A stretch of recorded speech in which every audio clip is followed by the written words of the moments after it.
Good morning, everyone. I'm Laura Fielding. I am the Executive Director of Red Berets Medicare for All. And this beret this morning doesn't really fit. It's not on my head properly because I have a lot of hair. Um, and sometimes I want to wear it up, so it doesn't kind of fit in that way. All right. What did I have that I wanted to cover for everybody this morning? First of all, most of you have probably seen on Twitter and through all of our announcements that Dr. Victoria Dooley she reached out and confirmed that she will be an esteemed panelist on our live showing of Power to Heal, hosted by Whole Washington. Um, and on the panel so far, well, not so far, because our panel is now confirmed, because it's a 2-hour event, and I believe Dr. Dooley will be joining us for the first half hour of the event. She has a busy schedule, so she won't be with us the whole time. 2 hours is kind of a long block of time to ask for. So anyway, she is joining us, and so she'll speak for about 5 or 6 minutes. So far the panel, I keep saying so far, I haven't had my coffee.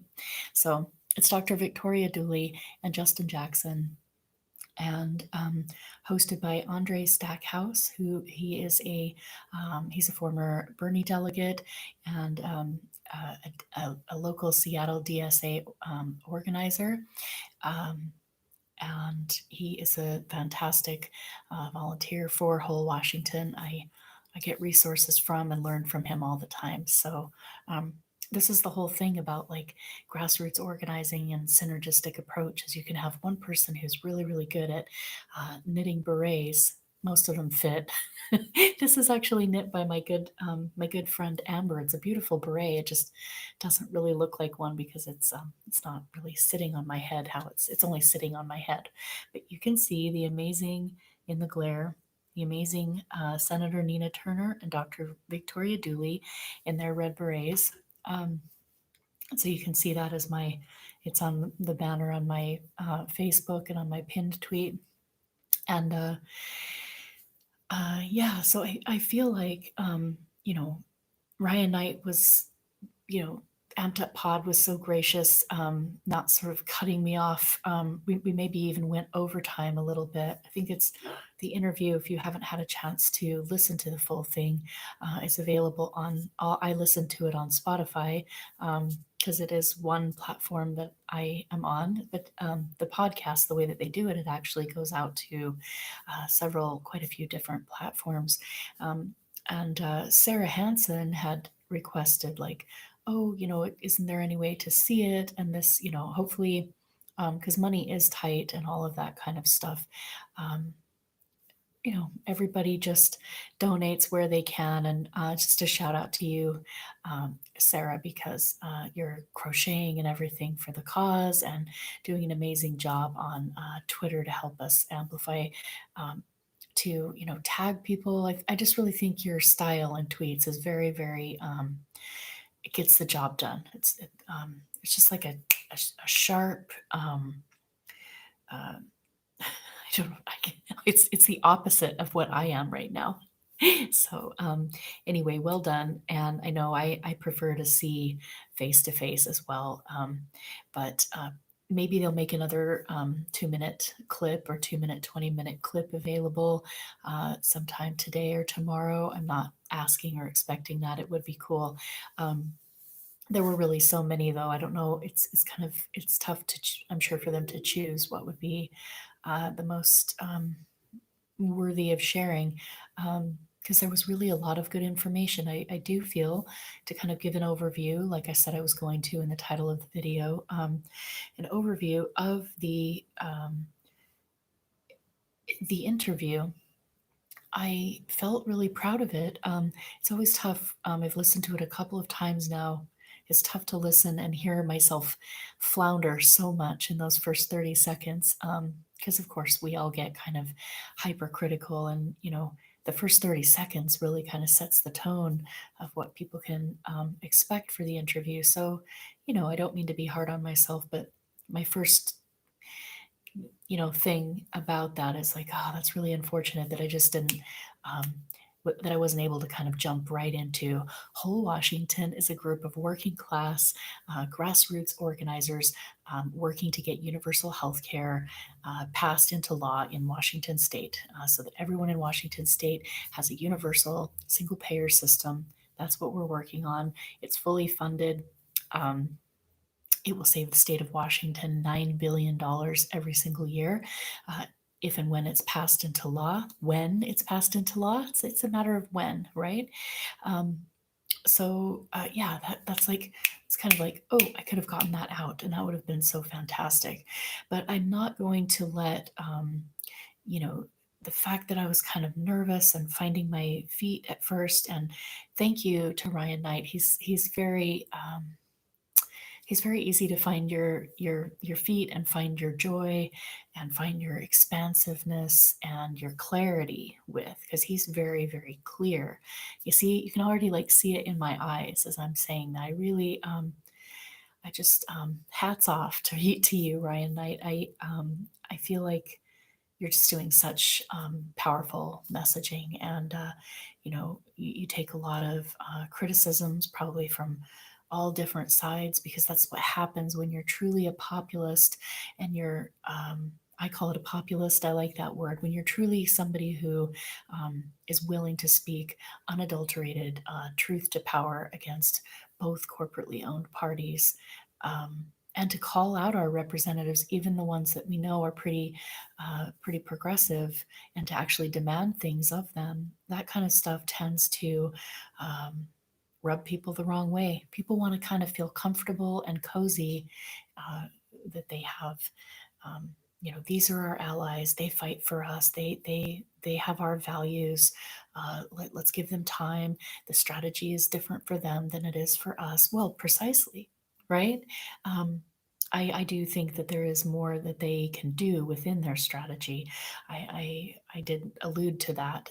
We alluded to that in the interview. We got into it. Regardless, if we want to go just first of all to the point. Hang on one second.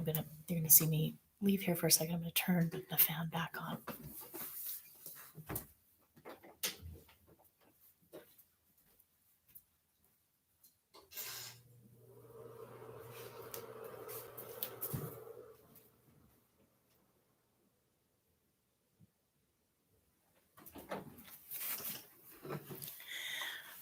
I have my partner, my husband is on night shift, so that's why I'm speaking this kind of hushed voice. Um, yeah. So where was I? Yes.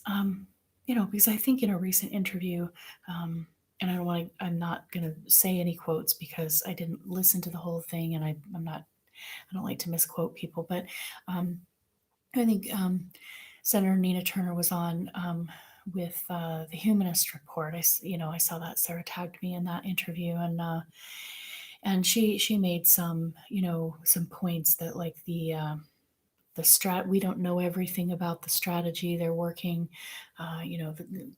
There's only a few of the squad, and some of them just got in there. I think maybe she's speaking to some of the, her basic point was we don't just throw people away. And to that point, I do agree. But to the point about how they've got a different strategy than the rest of us, that I think actually builds, that's true, and that actually builds the case for why we need to see the efforts like Force the Vote, and you need to see people like me who get the good fortune of being invited onto Ryan Knight's show that has, a national following. And if I'm asked the question, are progressive leaders and progressive organizations fighting hard enough? It's incumbent upon me to tell the truth, to not just be like, oh, they're up against so much, there's only a few of them. Um, you know, let's give them time. They do have to pick their battles. Their legislators. That is that while that may all be true and is true, it is our strategy as grassroots organizers and as people who need healthcare and need housing and need a living wage. Um, it is absolutely our strategy, yes, very much must be that we are going to demand things, and that's going to feel uncomfortable sometimes, and it's going to feel confrontational, particularly when what we need from them is to become much more confrontational of and to facing the Democratic Party, who are in absolute fact, it is an indisputable fact that it is the Democrats who are blocking Medicare for all legislation. We have the seats of power in both houses, and I hate it when I say we. I'm not a Democrat. I don't support the Democratic Party. Will I still support people who are going to choose to run within the Democratic Party, like Senator Nina Turner? In fact, in her district, as I've kind of looked at local Ohio progressives, it's not a feasible choice right now for her to have run as an independent. And I've done enough work on local campaigns like Georgia Davenport's here in Washington state to tell you that it is still very much the case, unfortunately, in this system that people still have to run as Democrats to win. So if you want to change that fact, then I suggest that you go and become an area lead for Movement for a People's Party or the National Progressive Party in your state, the Green Party, whatever it is. If you are adamant that you don't want to support Democrats, you don't want to support even the most progressive people running as Democrats because you feel, we just simply cannot afford to uphold the duopoly and two corporately completely owned parties, I agree with you. That means you need to get out and do the work. I'm doing the work, and as are many of my fellow organizers and volunteers, how we're doing the work here in Washington State is we are working on whole Washington. So we're choosing to work on an issue-based initiative that is a coalition of people, and our volunteer base, some of them are independents, some of them are Democrats, some of them are Green Party, uh, and then now People's Party has reached out to me to say we want to do everything that we can, both we want to put you in touch with the Washington State organizers and ask what we can do. In Washington State, we're going to be fully behind whole Washington, and we'd love to amplify both at the local level and as also on the national level, get out the word about whole Washington's uh, gold standard approach to a synergistic, multi pronged approach, like Ryan and I talked about on Amped Up podcast, that we have to do both at the same time. None of us are saying that we don't need national improved Medicare for all. Let me pause for a second and read. I'm not going to read the whole email, but I'm speaking of which, there's something sort of the matter with my emails. I am terrible with emails, and that needs to really end. But basically, Georgia Davenport, who is the field director of Whole Washington, formerly the campaign director and co-founder, I feel like, because I was going to kind of gather up what I could have done better. I feel like I've said Georgia Davenport, field director, in a tweet, and then also verbally like 60 million thousand, that's not even a number, times. So the fact that there were several points where I said Jen Nye, communications director, and then I said in Georgia Davenport, and then it was like, where's her title? Field director. I'm sure she's not picky about that. But she definitely deserves to have her title clearly mentioned. The fact that she is the field director, the fact that that she ran, that she was the campaign director during an absolutely, like, all of us who worked on it. And if Sarah, if you're one of the people that's watching me right now, the amount of work and her never having been a campaign director for anything, she had some experience working on I 735 to repeal Citizens United. Being a dedicated volunteer on a ballot initiative is not being a campaign director. Um, so I just like the fact that she came out the other side of that and is still so dedicated every single day.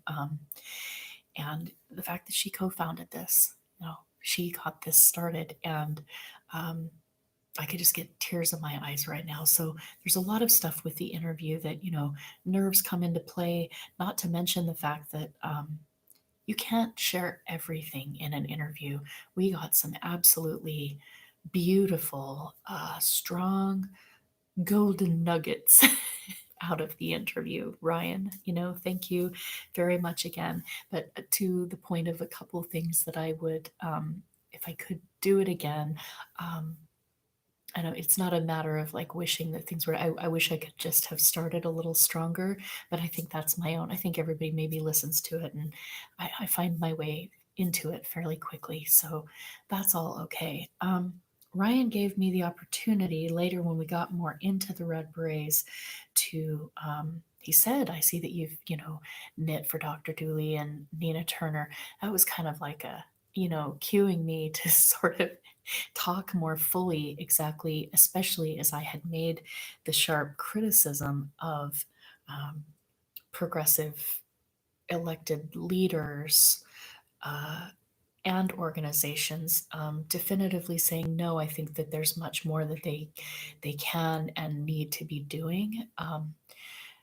I would have liked to make sure to include, and it's not because I feel that they're on some kind of a pedestal. I mean, sure, I am the type of person who puts people a little bit on pedestals, especially people that I greatly, greatly admire. I admire them because I see them doing the work and having, just, Georgia Davenport. I do. I kind of really, I really give her so many shout outs on because she's somebody who's taught me so much of what I know, and she leads the way. Like, she does so much work for the organization, including, as I was starting to say, about the emails messaging me to say that she's helped Washington Bernie Coalition, which is our state, our revolution official group, draft and send out an email to 15,000 people. Maybe 15,000 is some of their followers and whole Washington's separate list. But either way, an email went out to 15,099 people on the power to heal. So hopefully we will get our 500. I really am trying to understand progressives sometimes. Like, this is going to come out as a criticism, and maybe I need to. Maybe I need it to sound that way. It's how I mean it, honestly. Uh, we have this enormous gift, whole Washington, and more broadly, whole Washington as a one-payer states, as part of, as who I perceive, and I do feel that I'm qualified as both a local and a national Medicare for All organizer. I am a national Medicare for All organizer. Red Berets are out there. Senator Nina Turner and Dr. Dooley, have just been incredible in their solidarity that they have shown the grassroots, and that does set them apart, quite a great deal. So I would have, I'm kind of doing two strands at the same time. This email and this point that I want to get to about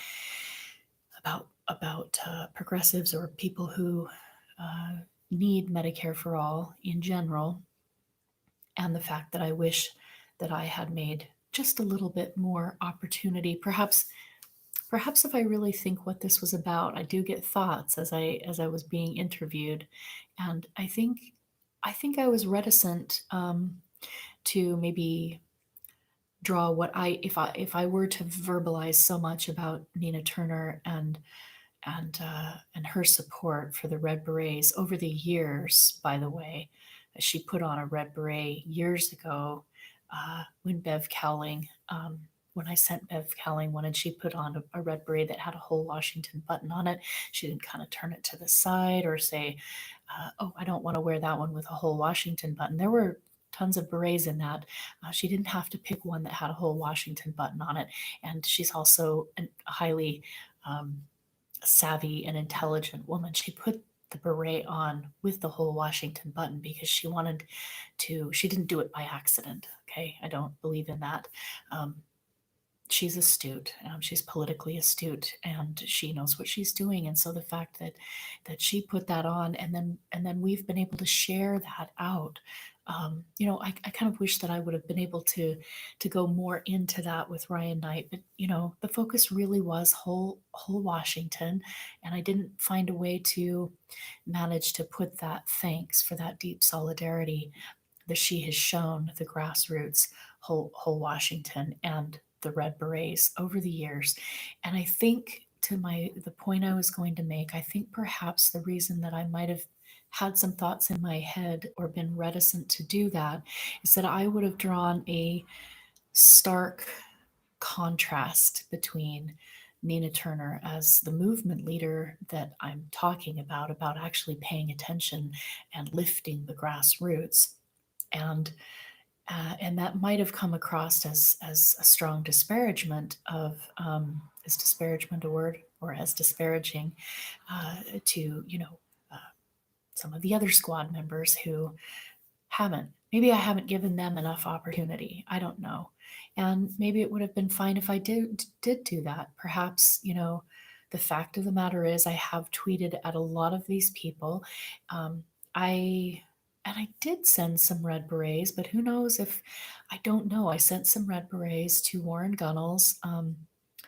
Like I don't even remember when it was, but it was over. I think it was about a little over a year ago.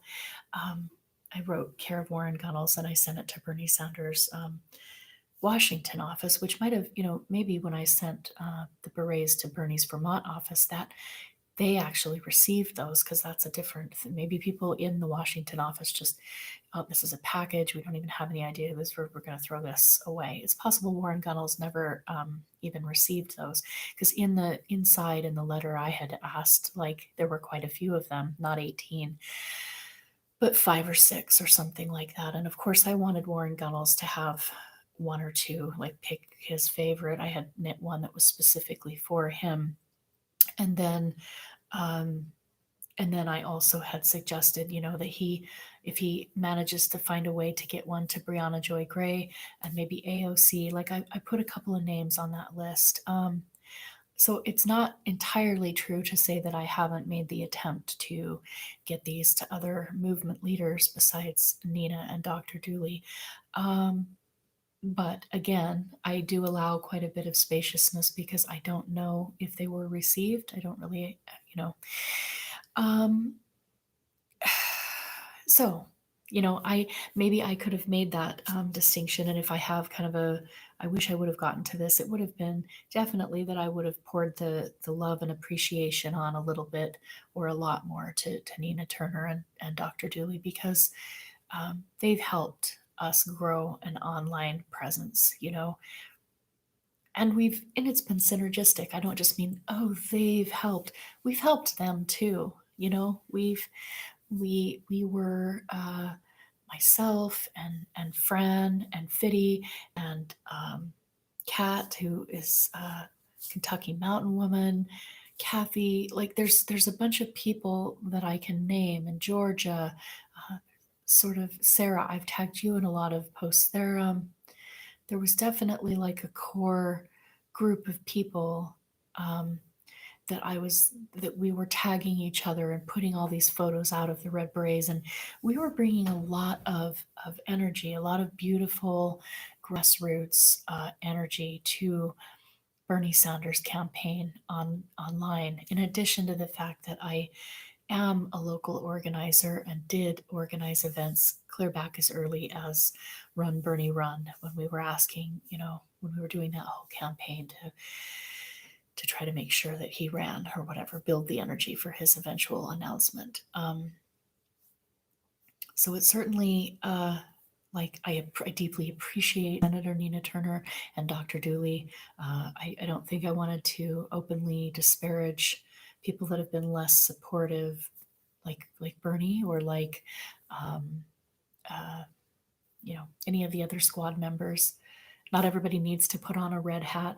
I do think it's so far, and in terms of Bernie's entire, campaign run, I view it as an enormous wasted opportunity.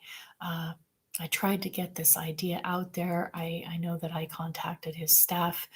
Um, I think, maybe to me, I just thought if we could get a lot of people crafting for Medicare for all, if we look at the hours that went into those pink hats for the Women's March, that's a lot of crafters. If you really send out a national blast saying, "Hey, no, get in touch with your crafters. We are crafting for national improved Medicare for all. You can wear them to rallies. You can whatever they would want. If they wanted to get with me and say, okay, here's how we would want to do it, I would definitely have welcomed that opportunity. That's pretty much all that I wanted to do, was try to contribute the creativity of knitting these red berets. And I can assure you, whoever's watching all of this, that uh, crafters, like the women that I see when I go down to my local, when I treat myself to nice fiber down at my local fiber store at Fibers, etc. There's a good hand. They know me really well in there. Surprise. I've bought a little bit of red yarn from them over the years, and so they have like regular knitting groups. They did prior to COVID and everything. So what I would say is that, like, out of the ladies that own it and work there, there's a good handful of people who know what I do, and they supported Bernie, or they are very progressive, and they think it's exciting that I'm doing what I'm doing. And there's also plenty of people who probably are in their community, many who probably knit and crocheted the pussy hats for the Women's March, uh, but haven't been introduced to the idea of the red berets. There's a whole group of people that we could have mobilized around this idea. And let me tell you what's valuable about that. There's a lot of older women, people who they really just want to craft for a good cause. They love the idea of crafting for a good cause, but they don't want to get too much into the activism or the bill or this and that. And maybe they would support, crafting something for Elizabeth Warren or Pete Buttigieg's style of Medicare for all, who want it just as much as they would, like, if you just tell them, like, we're crafting for healthcare as a human right, and but that imperative came from somebody who's for keeping the profit motive, they wouldn't know the difference. I'm not calling any of them stupid. They just want to craft. That's all it is. They want to knit, and so if a truly progressive campaign that is absolutely like fighting for national improved Medicare for all and for taking the profit motive out, if they grab onto this idea and say, let's do this, we are crafting for Medicare for all. A public option is not good enough. We need everybody to be covered. Let's knit to make sure that healthcare is a human right. Let's make it so. We can say that, but we need to pass the lead. So you're crafting to help support this cause that's going to save lives. It's probably, they would make it even simpler than that. You're crafting these berets. We're helping to save lives. Even linking it with Black Lives Matter, because Black lives are losing their lives disproportionately because of the inequity in our wealth care system. But you have to make the case, and you have to be willing to put the word out there. And there was something about it that was, and I don't know. I don't know if it's because it was observed very, very early on that I was part of the whole Washington crew. And, I can't help but kind of go down that rabbit hole. And again, it's not, I don't want to spend my time disparaging Bernie or disparaging, the national movement and Nurses United, like everybody that wants to do this at the federal level. Um, I also want to do it at the federal level. I'm just somebody who understands realistically that when you're up against the giant insurance companies and the corporately owned media, we can't actually afford to ignore like half of the grassroots and just be like, I said something like that in the podcast. It seems like it is a very top down strategy to just be like, okay, now Representative Jayapal is introducing her legislation. What we need you to all do now is call. In fact, I got a message, an email from Healthcare for All Now, and that's what I was opening. That's the conference that I also mentioned, Healthcare Now. Um, Laura, new Congress in session, and the Medicare for All bills in the House and Senate will shortly be reintroduced. The bill will most likely have a new number. We've been told that around 75 House members have already signed on, but we need to get as many commitments as possible to show our strength on Medicare for All. Please call your rep today. So I did that. I did that yesterday, and I did that 2 days ago. Like I'm already on board with that. I've been doing these kinds of actions because I've been a member, a volunteer of Whole Washington since I was introduced to this community as to learn how to be an organizer with Whole Washington. I already do these things. Like I've been doing them. I did them during the Trump administration, and I'm going to continue to do them during the Biden administration. So, like, the top down approach of just telling everybody, okay, go call your reps, and then tell everybody to call your reps, it's part of the strategy. I'm not trying to, undermine or naysay the fact that there is, some power in everybody doing that. But you cannot, like, I could just get really, really frustrated. But I think I made the case on with Ryan Knight why that's not working. And even if we do get all of the co-sponsors, and we are not. I can call Kilmer. The online community of Twitter and me speaking to Ryan Knight's audience and me telling even people at my work, like a couple at a time, about our Power to Heal event and kind of grassrootsy trying to get the word out about that. We're still nowhere near the point of pressure that we would need to get somebody like Representative Kilmer to sign on to that legislation. So what good does that really do? And it's just time to say that.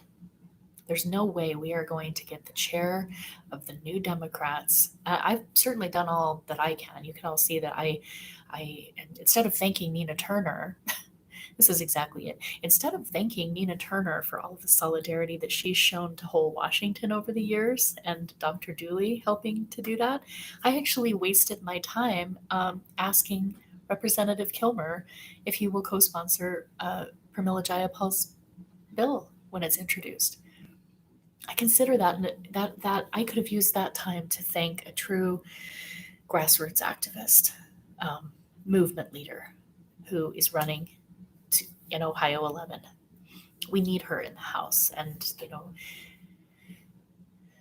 we need her in the House. We needed her to run exactly however that she can to win.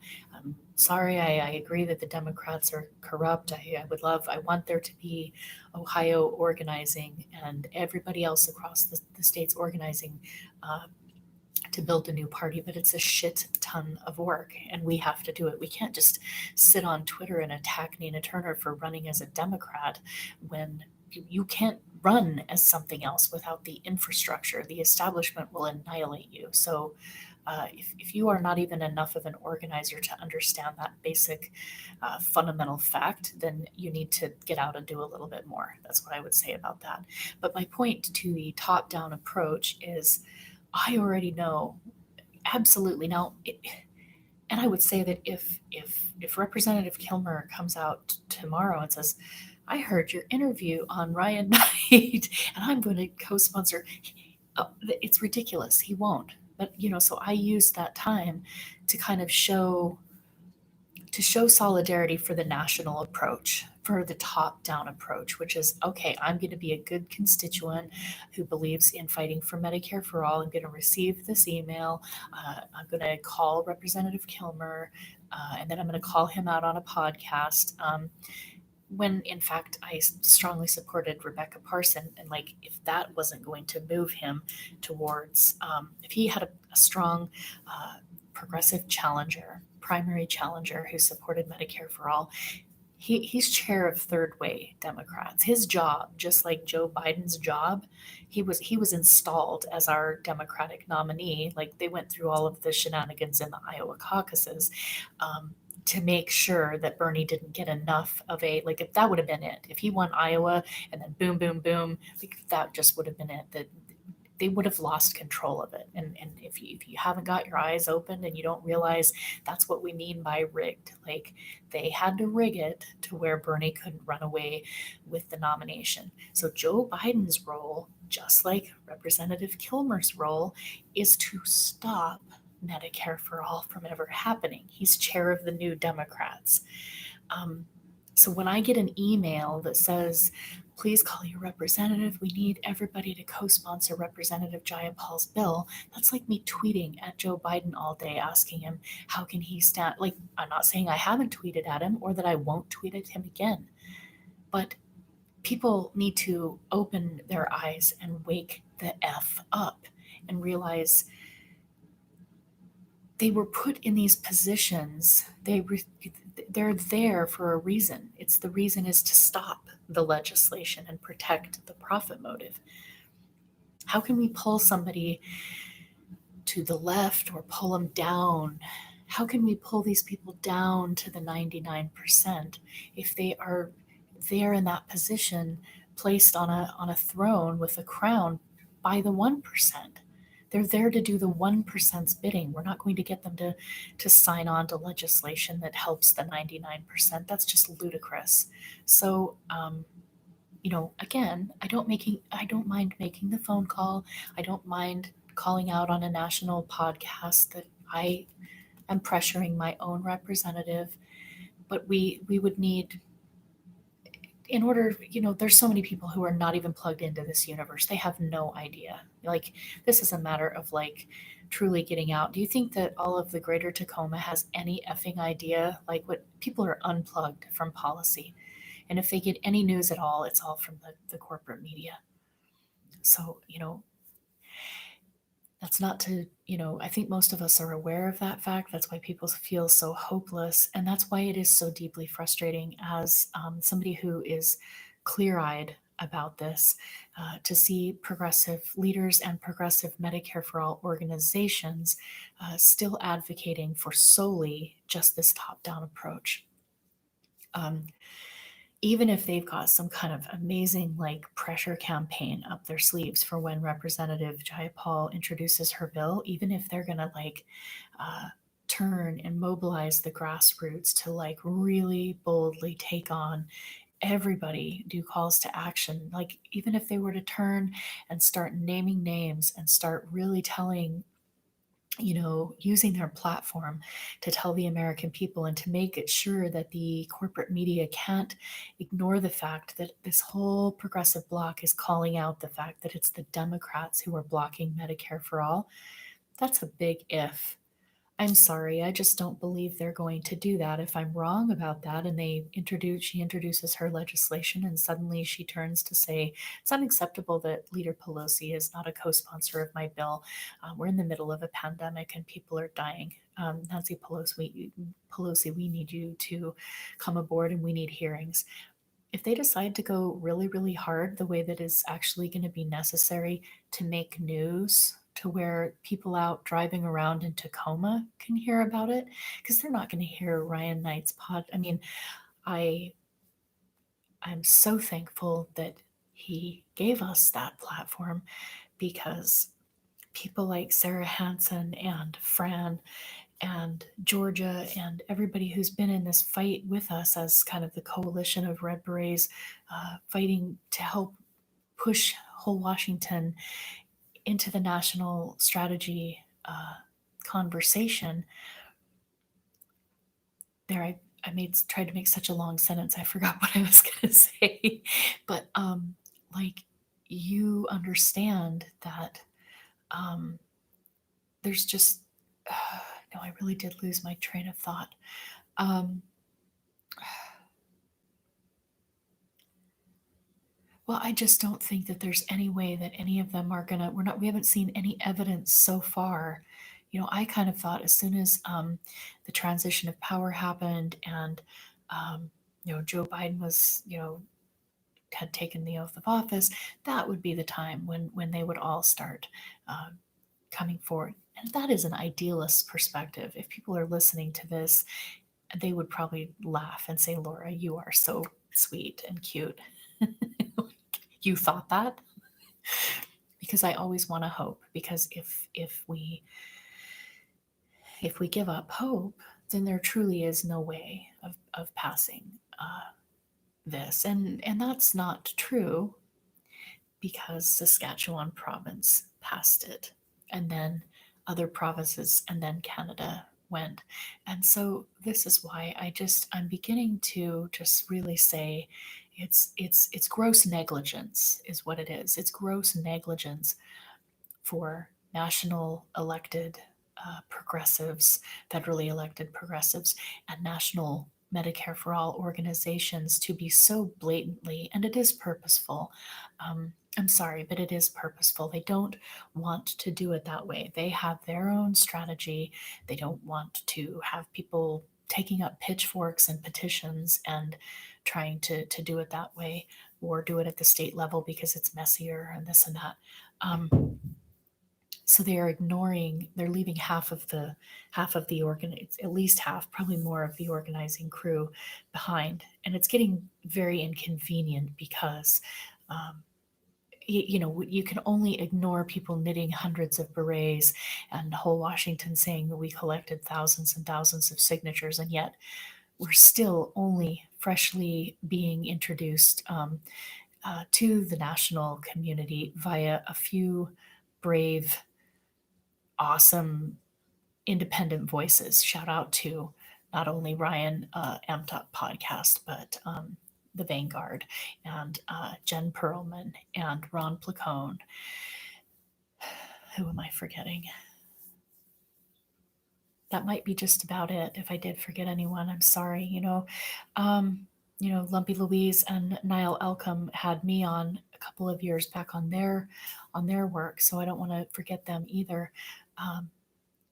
But I'm wanting to know, like, is there a reason why we can't be covered on like Crystal Ball's platform? She has an enormous platform. Kyle Kalinske, I swear, I can't get a like, or not a like, but like a follow back from Kyle Kalinske. So these people have Katie Halper. I would love Katie Halper to cover what it is that we're doing. And I think, Tim Black, I can just keep naming these people that I really, let's see, Graham Elwood, but again, I think hopefully Graham Elwood will, Jimmy Dore, I hope these people will have us on, because I don't want to start like calling even the strong ass progressives that I've been listening to and helping to amplify, and certainly very thankful of their brand of like truth to power, the work that they put into building an independent media infrastructure, which we sorely need. And I don't want to begin to call these people out, but we cannot get any media coverage for this, and you're leaving out a necessary piece of the strategy conversation. And I'm Brianna Joy Gray would really like, that was supposed to be in the works, and that's kind of stalled a little bit. I don't know. I think I sent an email.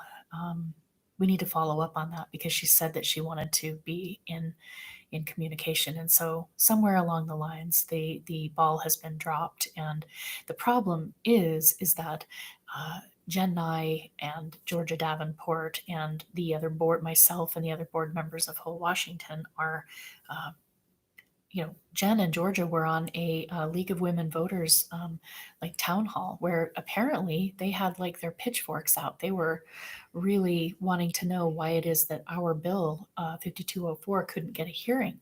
So Georgia had maybe not known, not expected maybe that they were going to be so strongly like adamant that this was unacceptable, but apparently they received a very strong, like they were angry and mobilized and all of that. We need this strategy to be covered, and I'm a bit fed up. So, but I'll just try to stick with the positive of being truly appreciative for Ryan Knight and Vanguard and Jen Perlman and Ron Placone. And then, and then here you have Justin Jackson, who is joining us on Saturday for Power to Heal.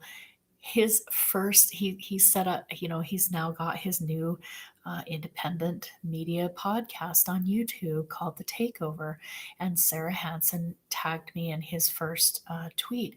It was a 7-minute clip introduction to The Takeover and what he's going to be covering and how he's going to be covering progressive, or not progressive, but just politics in general, like and how our country works and how the political system and the media structure in our country works and why we can't get, legislation that would be good for everyone in this country. Um, Even he, like, thank you to him, like he mentioned in within the 7 minutes he covered a lot, and he gave said he looks forward to amplifying the grassroots who are finding a way to try to get this done despite the fact that we have veto President Biden. And so he mentioned healthcare for all Los Angeles, whole Washington, and New York Health Act. So even in his very very first show, 7-minute introduction, he managed to put something out there nationally about us. And I mean, I'm still kind of floored by it because I'm like, we've literally tweeted like, I don't even know how many tweets that I've put out there trying to put whole Washington as who they are as local organizers for Washington state, but movement leaders in terms of the strategy to do a both and multi-pronged approach. And he gives this shout out in his first episode. So I want to know where the people that I heavily rely on, that we all look up to, I hope they join in and they reach out, because we can't continue to have all the work that people are doing at the state level like ignored as part of the national strategy. That doesn't make any sense. This is how Canada passed it.